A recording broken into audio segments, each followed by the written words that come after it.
భూమి, దయచేసి అన్నయ్య వాళ్ళ దృష్టిలో నువ్వు ఇంకోసారి చెడ్డదానివి కావద్దు. మంచి చెయ్యాలని ప్రయత్నించిన ప్రతిసారి నువ్వే చెడ్డదానివి అయిపోయావు. అది గుర్తుంచుకో. ఇంకేం ఆలోచించకుండా సైలెంట్గా పడుకో. మాధవ్, నేను చెప్పేది ఒక్కసారి భూమి, చెప్తున్నాను కదా, పడుకో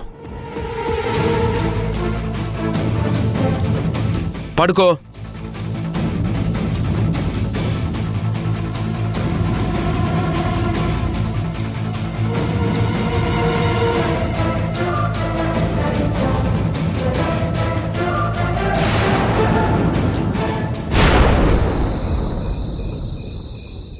అయ్యో శౌర్య, శౌర్య, శౌర్య! ఎలా అయినా ఇక్కడి నుంచి తప్పించుకోవాలి. నా శౌర్య పెళ్ళి ఆపాలి. తెల్లారిందంటే శౌర్య నాకు దక్కదు. నా జీవితంలో తను లేదన్న మరుక్షణం నేను బ్రతకను. నేను లేకుండా నా శౌర్య కూడా బ్రతకదు. వీళ్ళందరి కోసం మేమెందుకు చావాలి?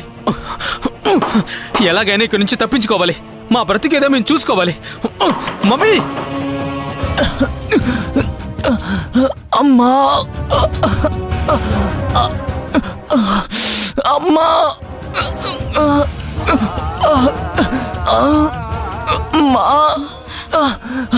అరవింద్, అమ్మా, అమ్మా, అరవింద్, ఏమైందిరా? నాన్న, అరవింద్, నొప్పిగా ఉందమ్మా. అరవింద్, ఏం కాదురా, కాస్త ఓర్చుకోరా. లేదమ్మా, ఎప్పటికంటే ఎక్కువగా అనిపిస్తుందమ్మా. ఎక్కువసేపు బతకనేమో అనిపిస్తుందమ్మా. అలా మాట్లాడద్దురా, నీకేం కాదురా. అరవింద్, ఇగో. అరవింద్, కొద్దిగా వాటర్ తీసుకో. మెల్లగా మెల్లగా నాన్న. అరవింద్, నాన్న. అమ్మా, నాకేం కాకూడదమ్మా. లేదు నాన్న. శౌర్యతో నా పెళ్లి కావాలమ్మా.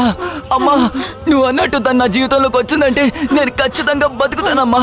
అందుకే నువ్వు ఎక్కువగా ఆలోచించొద్దని చెప్పానురా. అమ్మా, నీకేం కాదురా. నువ్వు దేవుణ్ణి నమ్ముతావో లేదో నాకు తెలీదు. నన్ను నమ్ముతావుగా, నా మాట వింటావుగా. నా మాట కొంచెం ఓర్చుకో.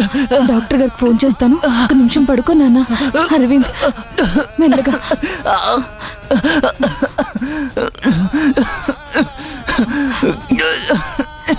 అమ్మా,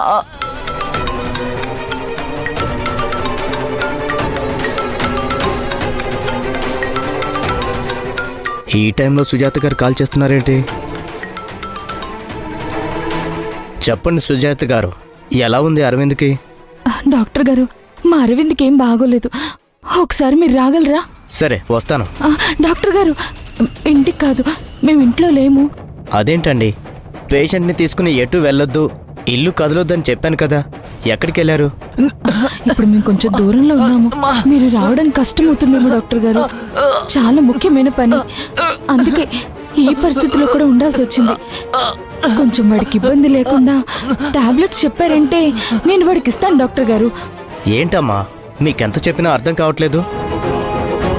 ఉన్నన్ని రోజులైనా ప్రశాంతంగా ఉండనివ్వండి అంటే ఆ ప్రశాంతత లేకుండా చేస్తున్నారు మీరు. సరే, అక్కడున్న టాబ్లెట్స్ చూడండి.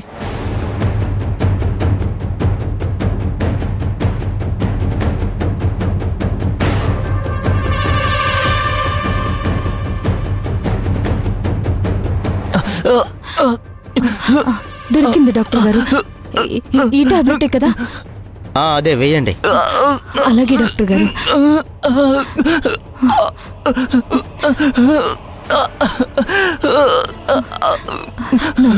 అరవింద్, టాబ్లెట్ వేసుకున్నానా?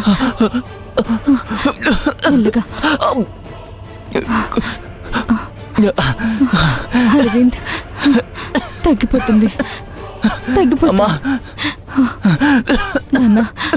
కొంచెం ఓర్చుకో, తగ్గిపోతుంది అన్న. అరవింద్,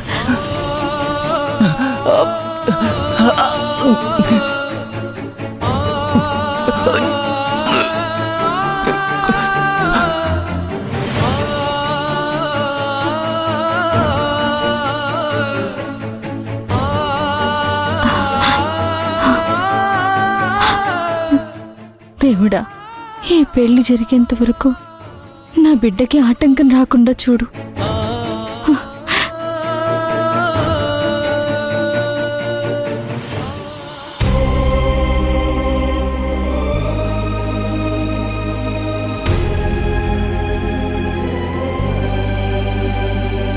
సిద్ధార్థ ఫోన్ కలవట్లేదు. తనతో మాట్లాడకుండా ఏమీ చేయలేము. టైం ఏమో గడిచిపోతుంది. తెల్లారితే పెళ్లి హడావిడి అంతా మొదలైపోతుంది. అప్పుడు నేనేం చెయ్యాలన్నా ఏమీ చేయలేను. నేను పట్టించుకోవట్లేదని శౌర్య ఏమైనా చేసుకుంటే? ఆహా, అలా జరగకూడదు. ఏం చేయాలి? ఎలా ఈ పెళ్ళి ఆపాలి? శౌర్యని సిద్ధార్థని ఎలా ఒకటి చెయ్యాలి?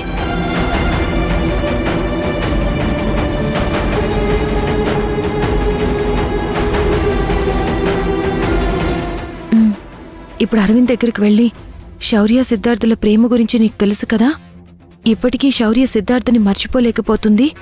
ఎలా అయినా సరే పెద్ద మనసు చేసుకుని వాళ్ళిద్దరికీ పెళ్లి జరిగేలా సాయం చేయమని అడిగితే, చదువుకున్నవాడు, ఫారెన్ నుంచి వచ్చాడు కాబట్టి ఖచ్చితంగా అర్థం చేసుకుంటాడు అన్న నమ్మకం నాకుంది. ఇలా టైం వేస్ట్ అయితే చేయకూడదు. వెళ్ళి అడగడమే బెటర్.